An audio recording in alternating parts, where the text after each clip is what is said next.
Безопасность на Зимнике. Началось движение по зимним трассам.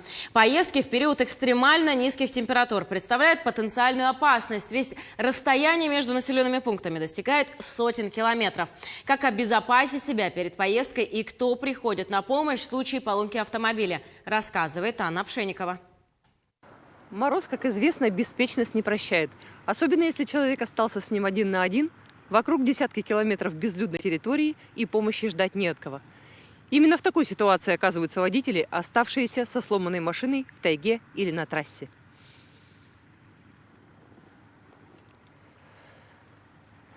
Жителя Амги Николая Акимова новичком в профессии не назовешь. За 44 года водительского стажа он объездил самые дальние уголки севера.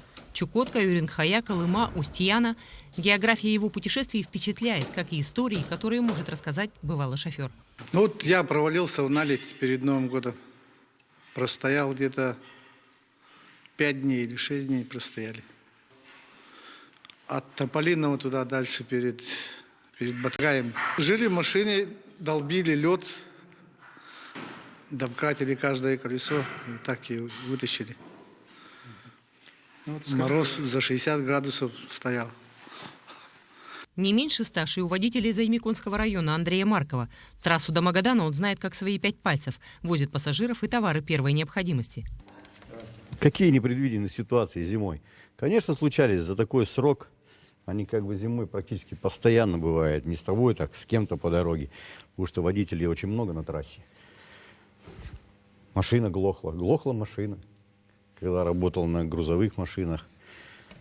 Колеса, так это тоже постоянные. Потому что у нас как бы асфальта-то нету, всем же известно, у нас скальник. А резина как бы зимой не предусмотрена, особенно морозы, 50-60 мороза, если мы выезжали. Выходили с положения, потому что север учит этому.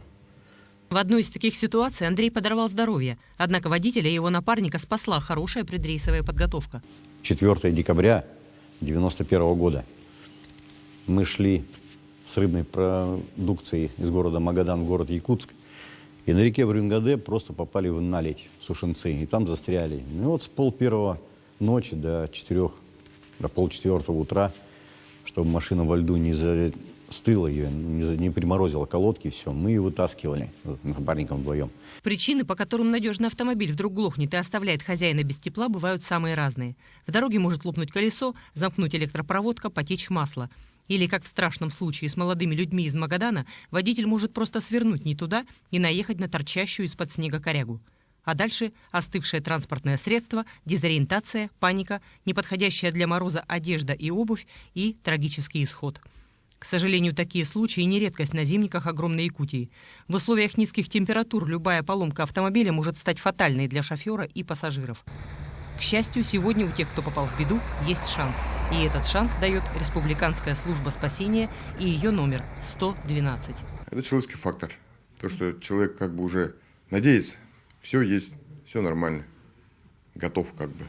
Ну, а соответственно, бывают такие, из-за каких-то маленьких мелочей можно как бы и попасть в такое неловкое положение. Водители стали более, как бы, ну сказать, и техника другая, и люди другие стали, как по современнее все, машины все круче, больше, лучше.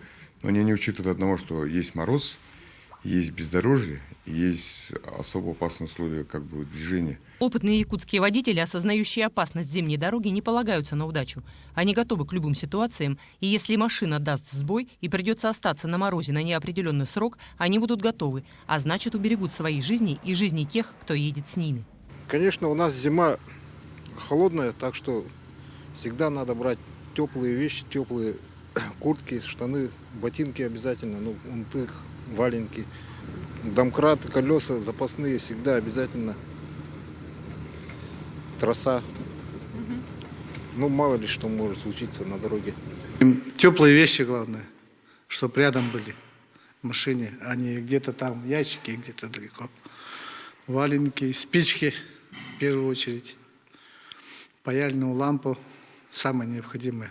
Зимняя дорога в Якутии – это испытание не только водительских навыков, но и умение оценивать опасность. Поэтому, отправляясь в путешествие по зимней трассе, помните, что безопасность всех, кто находится в машине – это ваша зона ответственности. Анна Пшенникова, Семен Семенов, Павел Комин, Илья Лыткин, Якутск, Усть-Нера, Амга.